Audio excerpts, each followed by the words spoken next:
Este video tiene la finalidad de dar a conocer aspectos importantes respecto al tema de glúcidos. Comencemos. Los glúcidos es lo que comúnmente nosotros conocemos con el nombre de carbohidratos o azúcares. La palabra glúcidos deriva de la palabra glucosa, proveniente del griego glikis, que significa dulce. Pero ojo, no todos los glúcidos son dulces. ¿Qué son? Son biomoléculas. Bio, vida. Son moléculas que forman parte de los seres vivos. Son macromoléculas. El prefijo macro hace referencia a grande. Entonces son grandes moléculas, están presentes en grandes cantidades en los seres vivos, se necesitan o se producen en grandes cantidades, en unidades de gramos. Son nutrientes orgánicos. En química orgánica o química del carbono, este elemento le permite unirse a una gran cantidad de átomos para formar diferentes moléculas. Son compuestos ternarios conformados por carbono, hidrógeno y oxígeno. Su fórmula empírica nos dice que por cada carbono vamos a encontrar 2 átomos de hidrógeno y un átomo de oxígeno. Esta es la expresión más simple para representar un glúcido. Si N, también podríamos hacer esta nomenclatura, se puede nombrar haciendo referencia al número de carbonos. Si N es igual a 3, se le va a nombrar triosas. Si la estructura tiene 4 carbonos, se va a nombrar tetrosas. 5 pentosas. 6 carbonos, hexosas. Veamos un ejemplo. En la parte inferior tenemos una estructura química que tiene 3 carbonos. Entonces, su fórmula empírica, N igual a 3, N va a multiplicar a todo lo que hay dentro del paréntesis. 3 por 2, 6. 3 por 1, 3. La fórmula química para el gliceraldehído, que es una estructura de 3 carbonos, es C3H6O3. Veamos otro ejemplo, la glucosa. La glucosa tiene 6 carbonos, por lo tanto, N igual a 6. 6 por 2, 12, 6 por 1, 6. Esta es la fórmula química para la glucosa. Haré una observación en cuanto a la fórmula empírica de los glúcidos. No nos quiere decir que los carbonos están asociados a una molécula de agua, porque este concepto puede llegar a ser erróneo. Los carbonos no son carbonos hidratados, o no son hidratos de carbono o carbohidratos. ¿Por qué? Porque no está interactuando los carbonos con una molécula de agua. Si observamos un ejemplo, nos daremos cuenta que los carbonos están asociados más a un grupo hidroxilo y un átomo de hidrógeno. Si contamos, los átomos son 2 átomos de hidrógeno y un átomo de oxígeno por cada carbono que encontramos en la cadena. Entonces el concepto de carbohidratos llega a ser erróneo. Una última definición que les voy a dar acerca de los glúcidos es que son biopolímeros. Un biopolímero es el resultado de la unión de muchas unidades más pequeñas llamadas monómeros. En el caso de los glúcidos, estas unidades más pequeñas se llaman monosacáridos. La palabra sacáridos proviene de una palabra en griego que significa azúcar. Entonces llegamos a una clasificación en base al número de unidades, y esta se clasifica en monosacáridos, oligosacáridos y polisacáridos. Si nos metemos a la etimología o al significado de las palabras, el prefijo mono hace referencia a simple, o sea, una sola unidad de azúcar. La glucosa es el monosacárido más abundante en la naturaleza. En los procesos de digestión, los glúcidos digeribles, por más complejos que sean, se degradan en su forma más simple para ser absorbidos en el intestino delgado, obteniendo una mezcla de monosacáridos en una proporción de 80% glucosa y 20% otros monosacáridos, que principalmente es fructosa y galactosa. Los oligosacáridos, oligo hace referencia a pocas unidades de azúcar. Tenemos como ejemplo los disacáridos, que son azúcares conformados por 2 unidades. La sacarosa, el azúcar de la caña o de la remolacha, está conformada por glucosa más fructosa. La lactosa o azúcar de leche está conformada por galactosa más glucosa. Y la maltosa, el azúcar de malta, está conformada por 2 unidades de glucosa. También encontramos trisacáridos como ejemplo de oligosacáridos. Un trisacárido puede ser la unión de una glucosa, una fructosa y una galactosa, obteniendo como resultado la rafinosa. Este glúcido está presente en las leguminosas, como los frijoles, el garbanzo, la soya, pero no la podemos digerir, por lo tanto, las bacterias del colon la fermentan y nos producen gas. Otro ejemplo de oligosacárido es la inulina de agave. Este es un fructooligosacárido. ¿Qué significa? Que son pocas unidades de fructosa. Aproximadamente puede variar entre 6 a 15 unidades. Y sirve como prebiótico en lo que es la microbiota intestinal. Y por último tenemos los polisacáridos, que son aquellos glúcidos que tienen más de 50 unidades. Como ejemplos de polisacáridos encontramos el glucógeno, el almidón, la celulosa y la quitina, por mencionar algunos. Y todo esto nos lleva a la siguiente pregunta. ¿Para qué sirven los glúcidos? Sus dos principales funciones son función energética, o sea, es fuente de energía a corto plazo. Por cada gramo de glúcido nos va a aportar 4 kilocalorías de energía. Esta energía es la necesaria para que las células lleven a cabo su funcionamiento. Cuando la energía no se utiliza, el ser humano es capaz de almacenarla en el hígado y en el músculo. Tenemos una capacidad de almacenar aproximadamente entre 6 y 7 gramos por kilogramo de peso corporal. Si excedemos nuestra capacidad de almacenamiento, la vamos a convertir en grasa. Y no solamente el reino animal es capaz de almacenar energía en forma de glucógeno, también el reino fungi, o sea, los hongos. El almidón es la reserva energética de las plantas, y esta la podemos encontrar en las hojas, el tallo, la raíz, la flor o el fruto. El almidón es en realidad una mezcla de dos polisacáridos llamados amilosa y amilopectina en diferente proporción. La siguiente función es la función estructural. La celulosa es una fibra insoluble y forma parte de la pared celular de las plantas.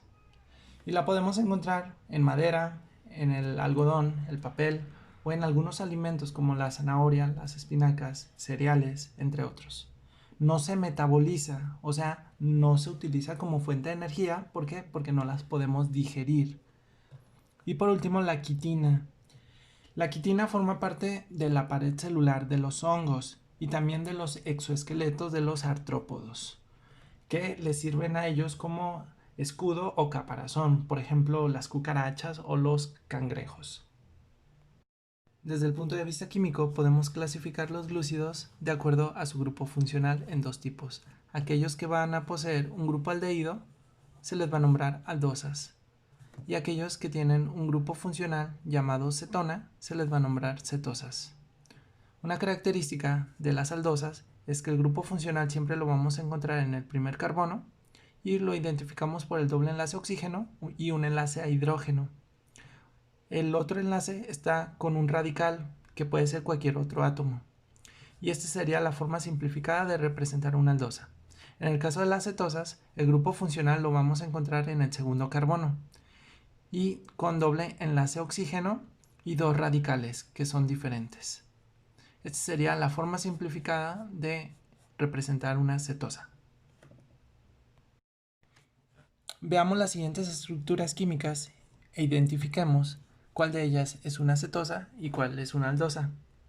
Si bien hay que identificar el grupo funcional principalmente por el doble enlace oxígeno, aquí nos damos cuenta que aquí hay un doble enlace oxígeno y está en el primer carbono, por lo tanto es una aldosa. En la segunda estructura veo el doble enlace oxígeno en el segundo carbono, por lo tanto es una cetosa. Una aldosa y una aldosa. Entonces ya puedo identificar un glúcido de acuerdo a su grupo funcional. Para comprender un poco más sobre la estructura de los glúcidos, definamos los dos tipos de isómeros presentes: isómero estructural y los estereoisómeros.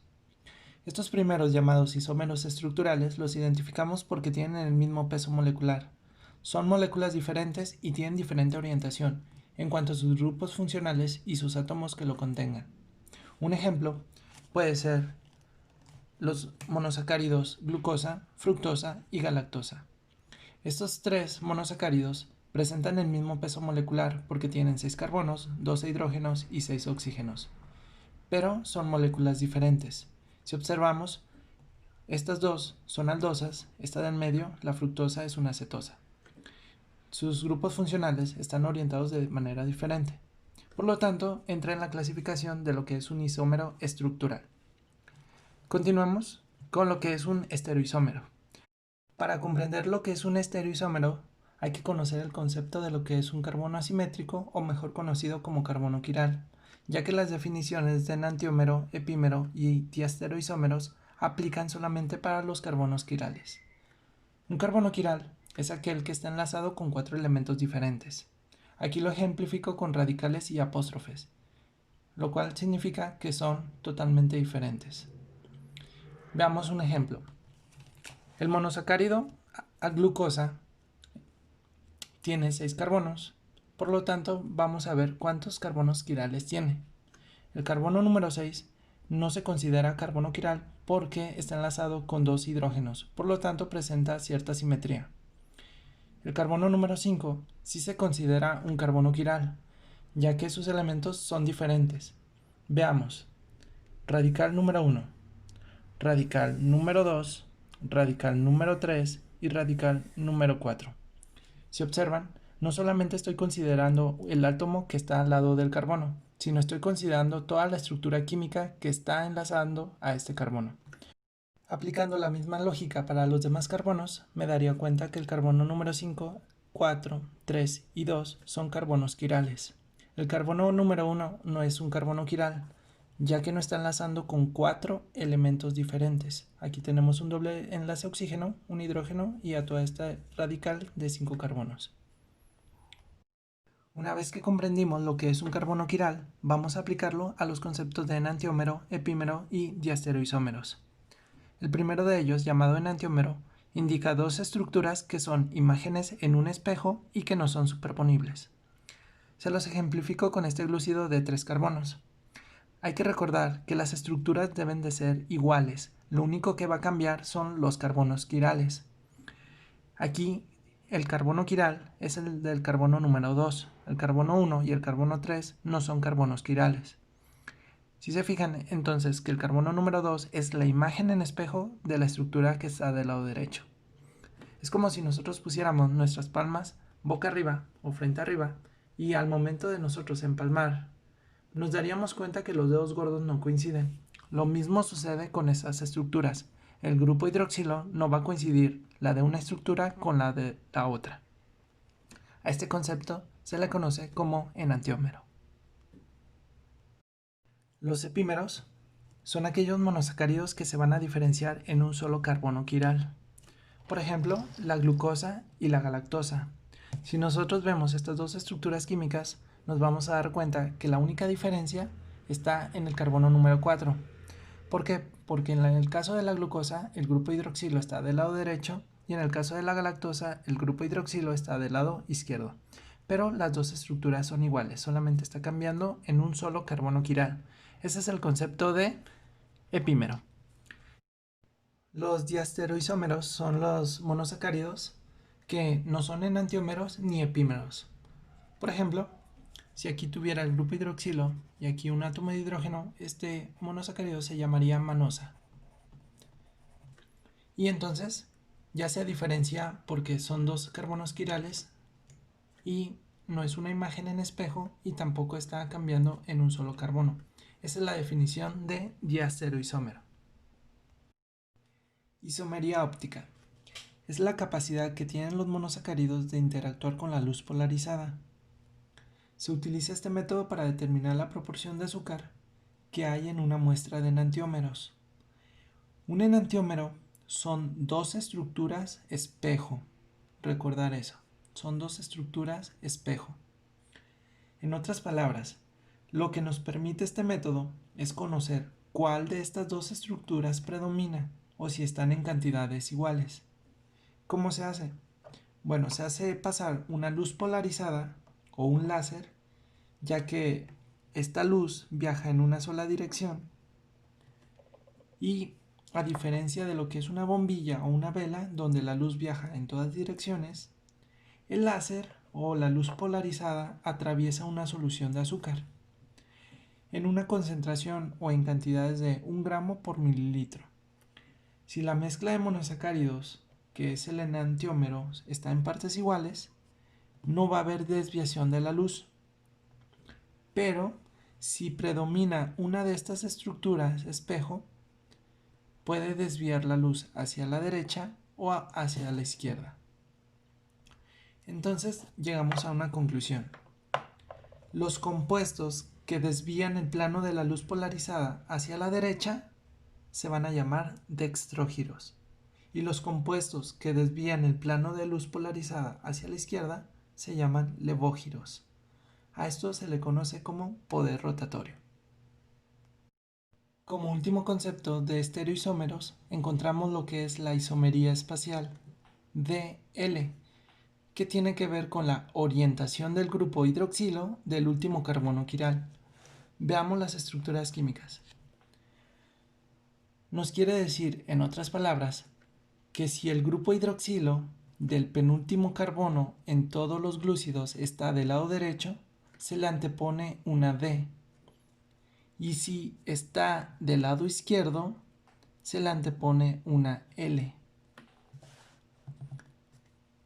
Todos los seres vivos utilizan los D azúcares.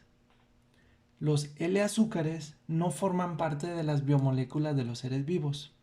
La naturaleza tiene una preferencia energética con los D azúcares, y a esto se le conoce como homoquiralidad. Ciclación de monosacáridos tiene como finalidad la formación de anillos.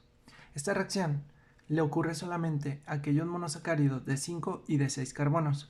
Aquí tenemos un ejemplo de un glúcido de 5 carbonos, llamado D-ribosa. El primer paso es el acercamiento del grupo funcional aldehído con el grupo hidroxilo del penúltimo carbono. Y por último, para cerrar la estructura, se hace pasar un hidrógeno, obteniendo una reacción entre el grupo aldehído y un grupo hidroxilo del penúltimo carbono, llamado enlace hemiacetal.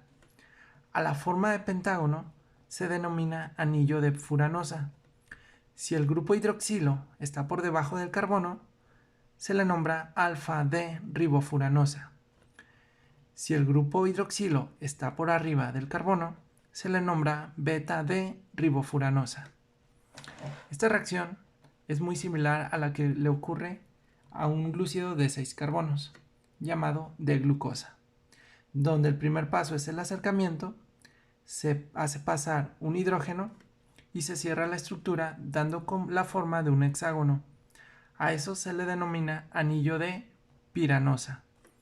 Si el grupo hidroxilo está por debajo del carbono, se le nombra alfa-D-glucopiranosa. Y si se encuentra por arriba del carbono, se le nombra beta-D-glucopiranosa.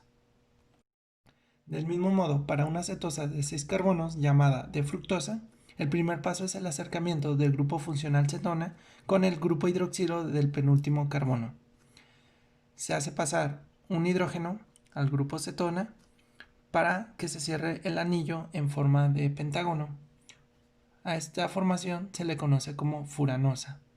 Si el grupo hidroxilo está por debajo del carbono, se le nombra alfa, D-fructofuranosa.